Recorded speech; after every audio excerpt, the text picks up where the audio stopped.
Hello everyone, this is Sagher, a filmmaker and an AI creator. In this video, I will take you through the process using which I made the short film called The Timemaker using Invideo's latest Gen AI tool called Agent 1.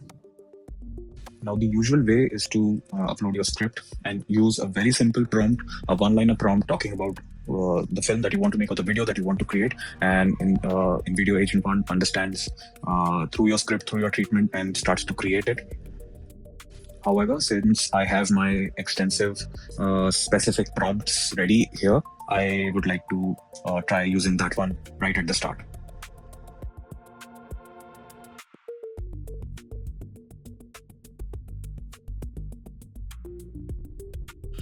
So once you hit enter, it asks you to create these agents, which are more like your crew, your film crew, and you have to name these agents in such a manner that AI understands what role each agent is playing on your film, and then it kind of helps you accordingly with that particular department.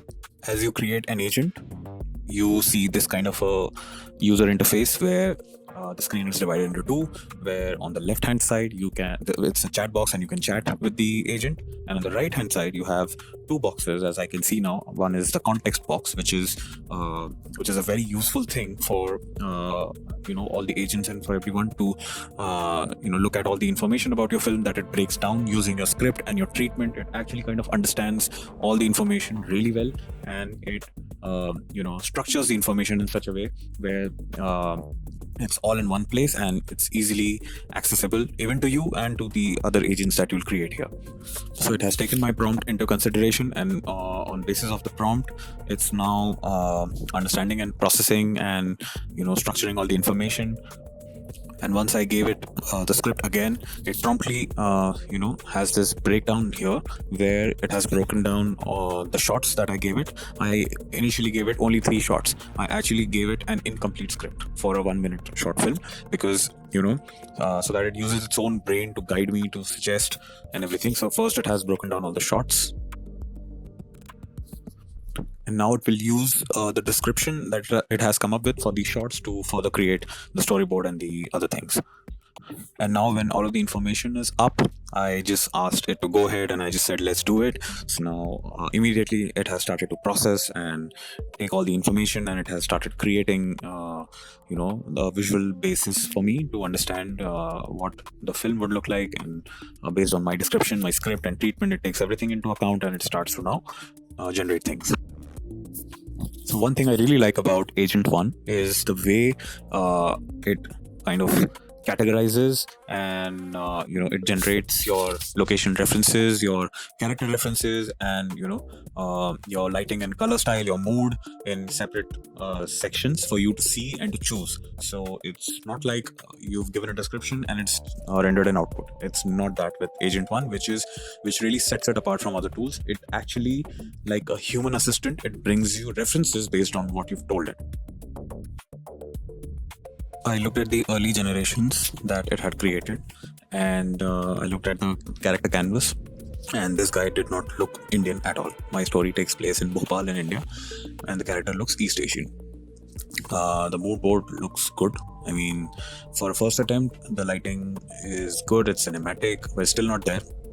I really like the prop that it created, the stopwatch that it created, although again not very Indian, but it looks like a good hybrid. So yeah, the lookbook is impressive. The way the lighting has been handled, the way the prompt has been followed, it's really it's to the point. So I did point it out to Agent 1 that my character is supposed to be an Indian man and not the East Asian character that it had generated based on the description. So it took that into account, and then it generated another character for me, which now looks pretty much Indian. Yeah, it does look.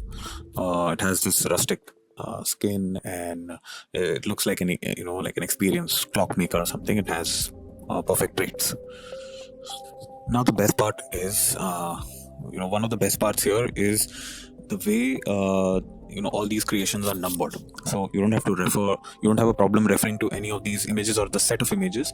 They each of them have been designated a certain number, and all you have to do is just mention the number, and Agent 1 knows what you're talking about and it starts working on it directly. And most importantly, it saves a lot of time in your process, cutting down a lot of extra time that you otherwise would need in the tools. So now, using this numbering, I told it what I like, and and it kind of understood, locked that in, and started building further based on whatever I had locked. Now I also had a problem, with the look and feel, with the color, with the lighting, with also, but most importantly, with the set design, with the production design. Again, it did not feel like the Indian city that I wanted to be, like Bhopal in this case, and which is why I wrote to Agent One that this may not entirely be Indian.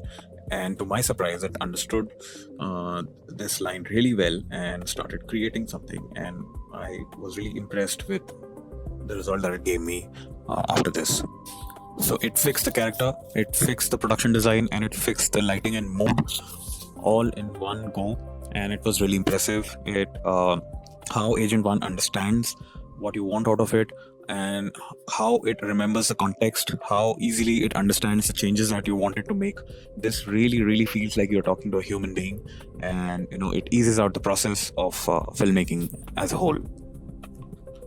So I can see that it is trying to get to creating a storyboard based on whatever I'm locking, but it's in no rush. It is presenting with all the references and working with me, advising me, guiding me, and working with me to understand or to interpret the story visually based on the theme and everything. So I like the fact that there was minimal back and forth because it understands the prompts and the preferences and even the chat really well, and it doesn't forget the context of that it has formed initially based on my script and the treatment. And we were able to sort of get to the storyboard, which is the core of this movie or any other project. Getting to a storyboard that actually locks down all the shots. We were able to get to this stage really quickly compared to if we do it manually, with the help of 10 tools, and there's a lot of clutter, and you're generating one shot somewhere and then the other shot somewhere else, because to sort of get the quality. But here it is like a one-stop shop for having all your preferences, all your changes embedded into the movie, and it remembers everything and gives you a perfect storyboard at the end, which it has done even now over here. Of course, now since it's using the image models that we all use on other tools as well, directly or indirectly, Nano Banana and all these other things, and it's kind of prompting to Nano Banana for us. So there might be some kind of a communication gap or a Chinese whisper, and sometimes you have these inconsistencies where maybe the angle is not exactly what you want it to be, or the magnification is different, or maybe some things are not followed continuity wise, and all of these little things that can happen. I also like the fact that it just doesn't generate clips, but it also generates this metadata around each clip, where it's like a blueprint of each clip, and it's like a description, which really helps you create a shot list, and what clip is doing what without even having to play it. So how it divides your shots and then write the description of each shot so that you can store this data somewhere and use it. And as it creates your clips, it understands what the script lacks, and of course it also tells you the pros and cons, and it tells you what's good in the script, what's and what should be there to make it even better. And it also at the same time gives you some tips as to what you can do when you're in the edit stage, which is a stage after this, and with which it has got nothing to do.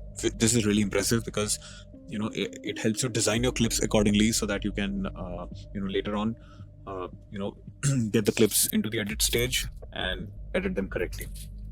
This is an area where I face some difficulty trying to make it understand the exact geography in one go with the help of reference images and all the explanations. However, the good part here is that Invideo Agent 1 did not take a lot of time in understanding, or did not take a lot of reruns or further explanations. It kind of understood the geography of the room when I tried using two or more reference images that it had created to explain the geography of the room to it. I think this is commendable because at this point in time, no other Gen AI tool has better understanding of geography of a location than Invideo Agent 1. And now it has generated, the first clips, the first batch of clips using all the prompts and the instructions. And in the first look itself, I can tell you that they look really cinematic. They are all consistent in terms of light and color, and of course, it's sea dance, so you don't have a lot of problem with the action that is happening. So the anatomy is good and everything because the video model itself is really good. But the way the prompts have been given to this video model, it has actually generated a consistent looking film-like footage. The first batch of my clips have come out really well, and they have been achieved in very little time, I can say, with very little reruns. And this is good because when we sit to do it manually, when we sit and generate each clip manually, it takes a lot of time, and then you have to explain the context to video generators each time, and then it consumes a lot of your energy and your time, of course. And sometimes there's lack of consistency and continuation, so all of those problems are now taken care of, and we have achieved the first batch of our clips in hardly any time. So like I said, it's not 100% there yet. There is scope for improvement, and which is why I even faced some inconsistency problems while creating clips, because it kind of did not understand the geography of the room, which needs to be worked on. Because once I had the wide shot of the room, I expected it to sort of understand the geography and place the camera accordingly, and then maintain the elements in the background and in the foreground depending on what it has created in the first place. This is something which is still lacking in Agent 1, and I'm sure it will be improved over time, because understanding the geography of a location is very important in in filmmaking in general, but in AI filmmaking, of course, you need these things. And of course, consistency of each element is important, not just location. You have to take care of your characters, the props that, or at least the most prominent props that are out there in the foreground that are seen clearly. So I had some problems. Sometimes the lamp went missing from the table, and sometimes I referred to older images and to where I wanted it to take the reference for the axis, for the camera angle, for props, and for the background from these certain images. I had a few reruns, more than what I had expected over here. At the end, I did achieve the desired quality and the kind of look that I wanted for my short film. And here's the film with the final edit.